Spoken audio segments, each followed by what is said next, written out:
All right, folks, today we're diving into a fascinating tale of innovation and missed opportunities. We're talking about Xerox Corporation, the name that rings a bell in the photocopying world. But believe me, their story goes much deeper than that. You see, in the mid-1900s, Xerox was on top of the game, dominating the photocopier market. But then they had this golden opportunity to lead the personal computing revolution, and let's just say they kind of fumbled the ball. Wait. So they invented this stuff, but, why didn't they just roll with it? Like, why didn't they put those inventions out there? Great question. They had some serious issues, primarily this disconnect between Parisi and the bigwigs at Xerox. It's like having a brilliant child who comes up with incredible inventions, but the parents just keep pushing them to stay in the family business. The management was so focused on copiers and printers that they couldn't see the gold mine right in front of them.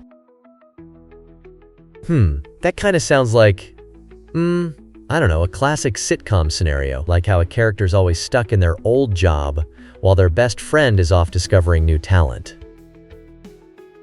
Haha! Exactly.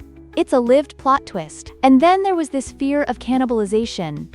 A big business fear that if they focused too much on this shiny new digital technology, it might take a bite out of their beloved copier sales. Meanwhile, their competitors like Apple and Microsoft were out there innovating and commercializing these technologies that Xerox just let slip through their fingers. Wow, that's, it's kind of like watching someone let a cake cool on the counter only for someone else, like your neighbor, to come in and snag a slice.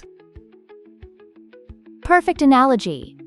And on top of that, Xerox was lacking visionary leadership. They didn't have leaders like Steve Jobs or Bill Gates who could see the potential of personal computing. It's like driving with your eyes closed. You might have the best car in the world, but if you can't see the road ahead, you'll crash. Ooh, that's intense! So how did it all fall apart? Did they never get it together to catch up? Unfortunately, no. The company was bogged down by a bureaucratic structure. Decisions moved at a snail's pace. Innovations were stuck in this giant web of red tape. They missed out on countless opportunities, and by the time they woke up, they were way behind the curve. Man, that's a huge lesson. So, it sounds like the moral of the story is, don't just invent things, but also, embrace change and see the big picture? Exactly. Xerox laid the groundwork for the digital age, but the big lesson is being first is not enough. Companies need to be bold, visionary, and agile. It's all about alignment with business strategy and collaboration between teams. They had the opportunity to lead, but fell asleep at the wheel.